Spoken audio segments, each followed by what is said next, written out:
Welcome to MsMojo, and today we're diving into the depths of the disturbing child star Iceberg.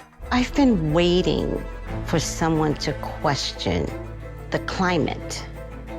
It's been a long time coming. While many tragic cases of Hollywood abuse have been documented in the media lately, some of the more obscure cautionary tales of youthful stardom have been lost in the shuffle. So let's start at the top of the iceberg with the most explosive cases everyone is talking about before sinking down to the buried stories of exploitation, untimely fates, and sinister incidents, both in front of cameras and behind the scenes.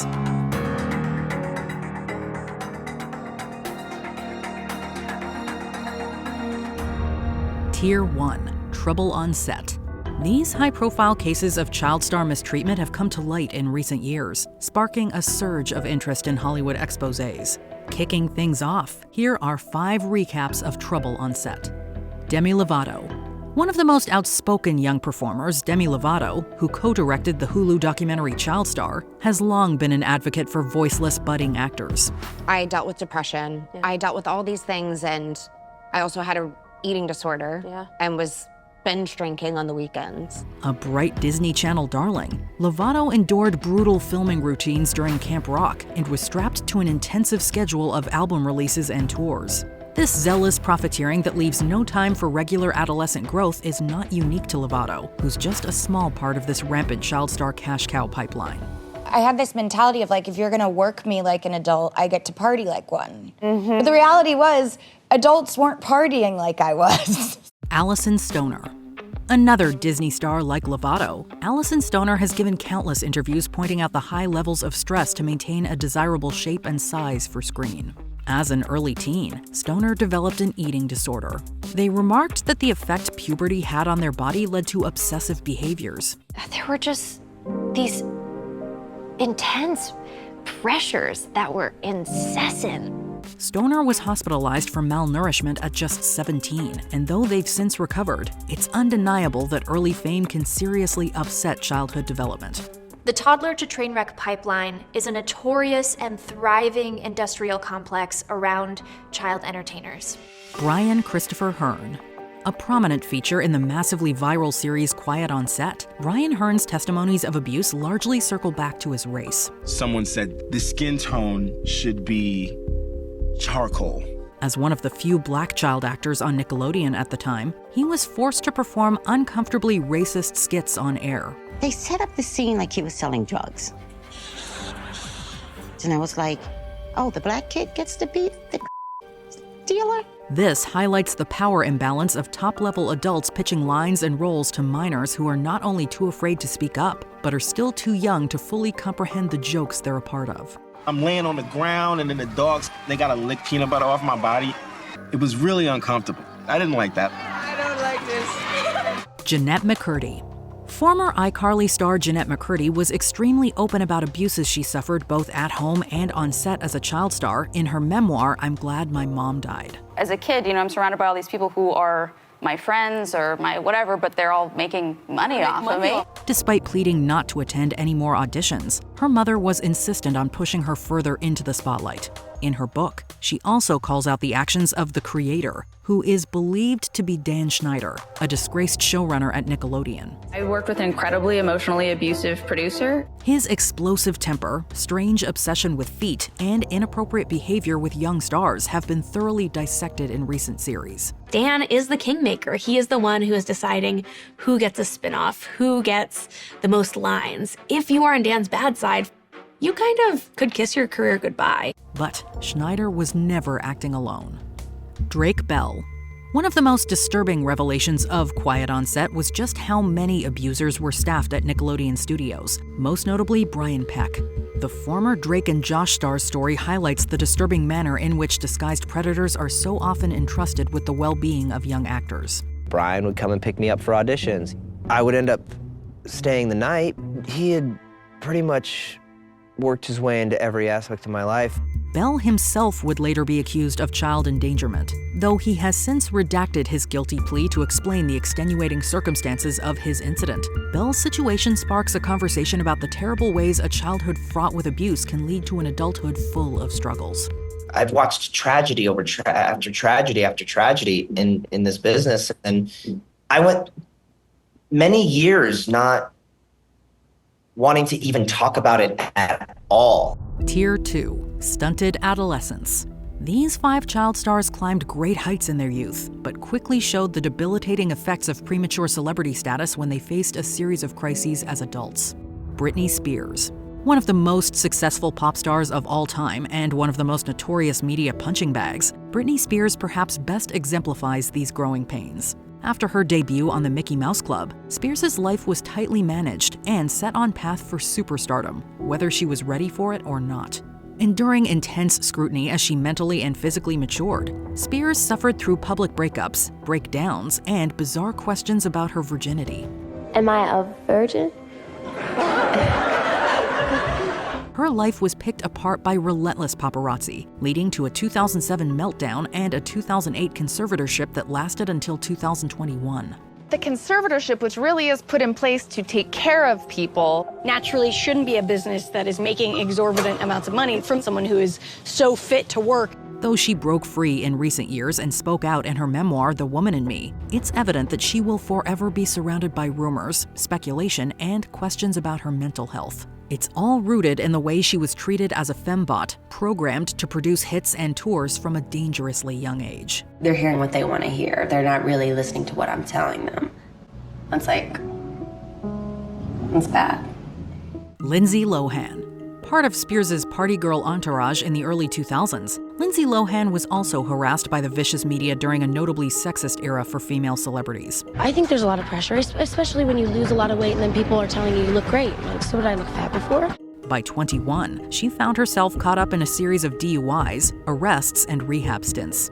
The unshakable tabloid attention forced Lohan to cancel projects and take a break from the spotlight to focus on things her one-track career never allowed for: personal growth, maturing, and healing. You can't make a joke of it. That's so mean. I'm not joking. No, you're not doing that. We're not doing that. Maybe 1 or 2? No, this is my show now. Drew Barrymore. Lohan's arc is actually a lot like an actress who followed a similar trajectory before her, Drew Barrymore. She was introduced to the gritty celebrity party scene and substance use far too young. At 13, she was institutionalized by her parents, whom she would be emancipated from a year later. From a wild appearance on Letterman to her 90s Playboy spread, Barrymore's angelic public image was rapidly transforming into that of a liberated and promiscuous young woman, which would be marked with stern backlash. Barrymore hasn't played bad girls on screen, but in her personal life, she's had some much publicized experience being wild. Fortunately, she later escaped this pariah status and turned her career around. Amanda Bynes. From child star to teen queen, Amanda Bynes' promising career unraveled in 2012 after a series of misdemeanors. Fans were quick to notice a shift in her appearance and persona online during her strange Twitter rants, culminating in several mental health diagnoses and a conservatorship. It's since come to light that she spent a lot of unsupervised time with Dan Schneider as a kid. I definitely saw Amanda being very close physically with Dan. On her own social media, Bynes spells out the ways incessant paparazzi attention deeply distorted her self-image. The amount of unflattering shots that I see online, I know that my photos are being photoshopped. I don't look like that in the photos that I take or when I look at myself in the mirror. Clearly, being placed under a microscope while trying to cope with the child star to adult star transition is bound to spark conflict. Stop. No, just walk towards me. Stop. Can I just get a shot of you walking towards me? I'm asking you not to. Corey Haim. In the 80s, Corey Haim turned from a commercially successful child actor to a full-fledged teen heartthrob. This evolution would not come without heartache. Entrenched in the LA scene, Haim would begin to experiment with illicit substances, which he later acknowledged were supplied to him by predatory men who were simultaneously taking advantage of young talents like Haim. There was a circle of older men that surrounded themselves around this group of kids. And they all had either their own power or connections to great power in the entertainment industry. After several failed attempts at rehabilitation, Haim tragically passed away in 2010 of pneumonia, among other conditions. His sad passing came at a time in his life when he was seeking companionship and someone to understand him, which spurs discourse about other child stars that followed this unfortunate path. Tier 3. Tragic Fates. Many child actors were never able to escape the vicious cycle that early stardom kicked off. Unfortunately for these 5 performers, their once illustrious careers were cut tragically short. Aaron Carter. After experiencing immense success as a child pop star, Aaron Carter's life began to take a turn as early as 2004 when he and his brother Nick came forward to accuse their momager Jane of mishandling money they'd earned as minors. Aaron began to struggle with his mental health and turned to substances. When I turned 18 years old, I was just kind of standing there on my own trying to figure it out. And at that time, there was a lot of damage had been done. In 2022, he remarked that he felt like, quote, a prisoner to everybody's perceptions, and later tragically drowned in his bathtub while under the influence. Even in death, his life was still treated as media fodder, with countless news outlets publishing unfinished manuscripts from his memoir and producers sharing his unreleased music. How would you feel every 2 seconds seeing a tweet, oh, look at this head? While Aaron serves as a contemporary case of child stardom gone wrong, many historical precedents really date back to classical Hollywood. Judy Garland. The star of one of the biggest films of all time, Judy Garland was just 16 when she donned the ruby red slippers. But by the time she'd reached her 40s, she was in serious financial trouble, singing at bars to keep herself off the streets. This trajectory may seem shocking, but it's less surprising when considering the ways she was exploited by the industry from a young age. After completing this girl-crazy production number, Judy Garland collapsed. Family physician Mark Rabwin recommended 8 weeks rest. Judy's mother advised the studio her daughter could return in 3. Her diet was carefully controlled, and she was routinely harassed by powerful men. This coercion never ended, and she was forced into receiving an abortion to maintain her image as an ingenue. Her dependency on the pills she had been fed as a kid led to further substance issues, which would lead to her untimely passing in 1969. Bobby Driscoll. He was once a golden boy at Walt Disney Studios, yet Bobby Driscoll's life ended in an unmarked grave. Driscoll, one of the first child actors to ever be put under contract by the famed studio, was most famous for voicing Peter Pan. But Peter, how do we get to Neverland? Fly, of course. Fly? It's easy. However, the board of directors ultimately decided to terminate his contract early. He was pulled from acting school and placed in a public school where he was relentlessly mistreated, developing a drug dependency to cope with the grief. At just 31, he was found dead in an abandoned building, and it was determined that heart failure was the cause. Sadly, he wasn't identified and was buried in a pauper's grave, with the exact location unknown to this day. Gary Coleman. One of the most twisted tales of terrible fate belongs to revered child actor Gary Coleman, who played Arnold in Different Strokes and earned the distinction of highest paid child actor on TV at the time. In the 90s, he sued his business manager parents for stealing his earnings. He also took out a restraining order against his verbally and physically aggressive wife. Daily dialysis treatments were another major source of agony. If someone had told me that my life would have been like this early enough where I could have got out, I would have got out. I'd say, no, I want to go and have a normal life. Coleman, who referred to himself as, quote, God's punching bag, tragically lost his life in 2010 after a fall down the stairs. Though it was ruled an accident, rumors have long swirled that his wife may have pushed him. Shannon had doctors take him off life support 2 days later. Friends still question the circumstances around his death. Judith Barcy. At just 5 years old, Judith Barcy was already exhibiting star quality. In fact, she found herself to be the breadwinner of her family, pulling in more than both of her parents. However, her father had an alcohol dependency and was immediately jealous of her success, as well as his own inability to provide. The escalating violence and dysfunctional home life caused Barcy to fear for her life. In 1988, she was slain by her own father, who also took the life of her mother and then himself. Barcy was terribly failed by the system, with reports against her father going unanswered. And so, this disturbing crime leads us to the darkest part of the iceberg. Tier 4. Sinister turns. While many child actors who suffer reprehensible treatment go on to internalize that pain, some young stars would inflict pain on others instead. Though these shocking cases of murder don't necessarily link back to their time in Hollywood, here are 5 stories of child actors turned killers. Johnny Lewis. Sons of Anarchy actor Johnny Lewis scored early guest spots on Boston Public and American Dreams. He even went on to famously date Katy Perry. But in 2011, Lewis suffered a traumatic brain injury in a motorcycle accident. He was diagnosed with internal bleeding in the brain and began to suffer inexplicably violent outbursts. In 2012, 911 received distressing calls that Lewis was on a rampage in his apartment building. When police arrived, they found his elderly landlady deceased. Eyewitnesses told police Lewis appeared to show superhuman strength. In another twist, Lewis had somehow fallen to his death from the building while attempting to escape. Toxicology reports came back negative, though some theorize that he may have been using a form of bath salts known as smiles. The creator of Sons of Anarchy, Kurt Sutter, tweeted that Lewis, quote, unfortunately had lost his way. Lewis's character on Sons of Anarchy also died a violent death. Colleagues say he was troubled. Manuel Benitez. From Pee-wee's Big Adventure to FBI fugitive, Manuel Benitez took many dark turns after his child acting career ended. He left Hollywood in 1988, hiding his credentials from new girlfriend Stephanie Spears. Several years into their tumultuous marriage, Benitez savagely bludgeoned her, kidnapped their child, and went on the run. He eventually made his TV return when he was featured on America's Most Wanted. It took 4 years for police to locate him, and after a hostage standoff with his son as the shield, Benitez was fatally wounded. There was an exchange of gunfire. The suspect was hit and killed at the scene. The child that was with him was wounded in the leg. Robert Blake. Perhaps one of the most celebrated child actors to be tied up in a murder scandal, Emmy winner Robert Blake is now overshadowed by his questionable involvement in his wife's assassination. He emerged on the scene as the adorable Mickey in Our Gang.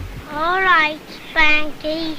His catapulting career was brought to a halt in 2001 when his wife, Bonnie Lee Bakley, was found shot outside of a restaurant where the pair had just been dining, making him the prime suspect. Blake maintained his innocence and was acquitted by a jury in his criminal trial, but was forced to pay $30 million to the family of his slain wife in a civil trial. Bakley's murder is still considered unsolved, and Blake passed away of heart disease in 2023, remembered not as a dashing young actor, but as a weathered old widow. I need a key light right here, please. That's right. A magenta. You're right, a little makeup. Magenta gel would be nice, like Betty Davis taught me. Skylar DeLeon. Unlike Blake, Skylar DeLeon remained a relative unknown in the Hollywood scene, only landing one small part as an extra on Mighty Morphin Power Rangers. In 2004, DeLeon, who has since transitioned, hatched a plot to defraud and murder retired couple Thomas and Jackie Hawks, who were selling their yacht. DeLeon and her accomplices boarded the ship to discuss the sale, but when it returned to the dock, the couple was nowhere to be found. No matter what, the truth will come out no matter what. During the trial, it was concluded that the couple had been secured to the anchor and tossed overboard. Amidst the investigation, DeLeon was tied to yet another murder that had taken place a year earlier. As of 2024, she's now sitting on death row. You were able to fool him? I think so. You're that good of a liar? I hate to say yeah, but I think so. Ryan Grantham. Former Diary of a Wimpy Kid star Ryan Grantham was found to have a series of shockingly sinister plans in his diary, some of which would materialize in 2020. The Canadian child actor was best known for playing Jeffrey Augustine in Riverdale, a boy who kills Archie's father. He told the police he did it. To protect me, but it wasn't him. Okay, it was me. His on-screen deeds would bleed into reality when he admitted to killing his own mother in their home. Grantham also intended to assassinate Prime Minister Justin Trudeau and carry out a mass shooting at his former university. The dark thoughts were fueled by his mental health difficulties and excessive cannabis use. Instead, he turned himself into the police, saddled with a host of mental health diagnoses. He's currently serving a life sentence, making the following statement, quote, "I cannot explain or justify my actions. I have no excuse. It hurts me to think about how badly I've wasted my life." This theme of wasted life, or at least wasted potential, seems to echo throughout many of the tales on this disturbing child star Iceberg. With so many recent exposés surfacing on the subject, it's only a matter of time before more of Hollywood's shady deeds are revealed. And the series brought to light Hollywood's own shocking involvement. The best possible outcomes for those who've been exploited and stand to be exploited are greater scrutiny, better resources, and more accountability. Because if there's one glaringly obvious truth, it's that no means of entertainment is worth sabotaging a child star's light before they can truly shine. Check out this other recent clip from MsMojo, and be sure to subscribe and ring the bell to be notified about our latest videos.